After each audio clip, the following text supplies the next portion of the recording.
Now that we have the definition for an Euler path or circuit, the next question, of course, is how do we tell whether there is an Euler path or an Euler circuit for a specific graph? So that's our question. Is there an Euler path or an Euler circuit in a given graph? And the theorem that answers this question is surprisingly simple. And hopefully you've been thinking about this and trying to think through how you would answer this question. But now I'll give away the answer in case you were wondering. So the theorem says that a connected graph has an Euler path if and only if it has either 0 vertices with odd degree or it has 2 vertices with odd degree. Now we'll think about why this is true in a second, but very simply, if you want to know whether there's an Euler path or an Euler circuit, you can look through the graph and count the degree for each vertex, and then look at how many odd ones you have. If you have no odd ones, there will be an Euler path or circuit. If you have 2 odd ones, there will be an Euler path or circuit. But if you have 1 or 3 or 4 or any other number of vertices with odd degree, it will not have an Euler path or an Euler circuit. Now let's think about why that is, but first let me be more specific about this.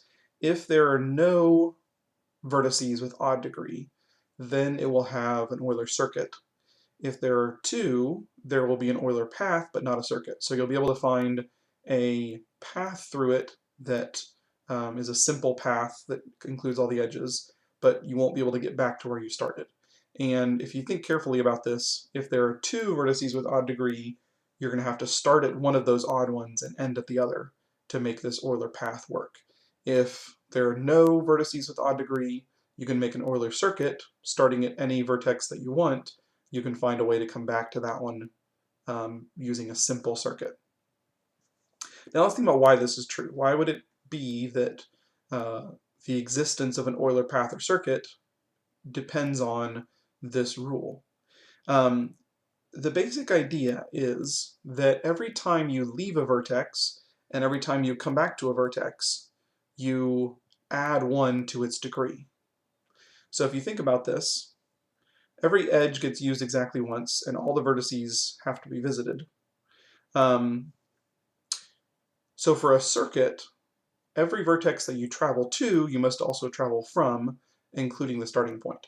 So if you add up all of the leavings and returnings to a vertex, that vertex needs to be even if it's going to leave and come back the same number of times.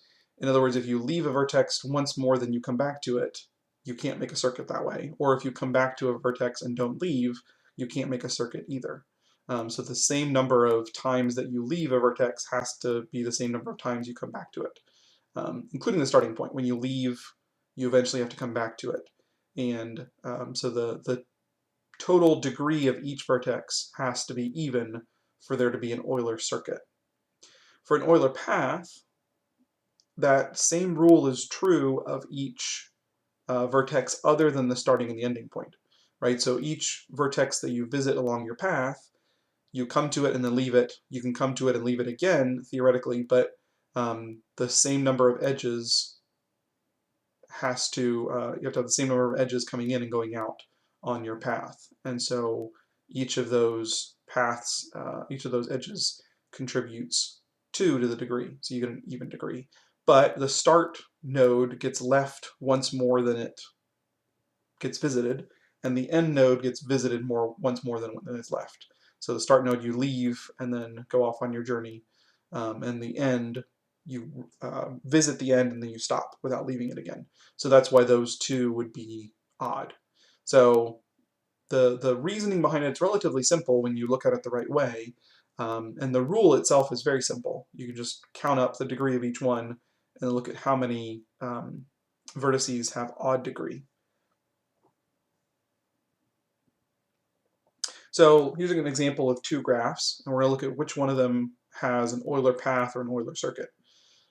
In the first example, if you start counting up the degree of each one, you get 2 for A, B has a degree of 3, C has a degree of 3, and D has a degree of 2. Since there are 2 vertices with odd degree, there is an Euler path, But to make that Euler path, you have to start at either C or B and end at the other one. So for instance, you could start at B and do something like this. You could go from B to C, then over here, then over here, then over here, and so on. And you can draw that Euler path through the graph. And you can find other ones, but that's one example. For the other one, it's bigger and more complicated, and so you would think if you're looking for this Euler path or circuit just by brute force, it would be much more complicated. But it turns out with our rule, it's very simple. You just count up the degree of each one. So for A, the degree is 3. For B, the degree is 3. For C, the degree is 3. And immediately we can stop. And without even counting the others, we know that it does not have an Euler path or circuit because there's not 0 or 2 nodes with odd degree. There's more than that. So that one does not have an Euler path or circuit. So now with this in mind, we can finally go back to the original question. We can go back to this Königsberg bridge problem and ask, is there an Euler circuit through this graph, or even an Euler path? And so what Euler noticed as he looked at this question, he discovered the rule that we just talked about. And so looking at this graph, you can take a minute and think about, is there going to be an Euler circuit through here? And as you start counting up the degrees, you get 3 for this topmost node, and then 3 for the rightmost one, and then 3 for the bottom node, and 5 for the middle node. And so you should be able to tell that no, there's not going to be either an Euler path or an Euler circuit through this graph. Again, without having to hunt for one or look through all the possibilities, try traveling over this, with a very simple rule, just by counting the degrees, we can answer the question definitively whether it has an Euler path or circuit or not. So it's kind of interesting just to see how simple of an answer there is to a relatively complicated problem, to see how this works.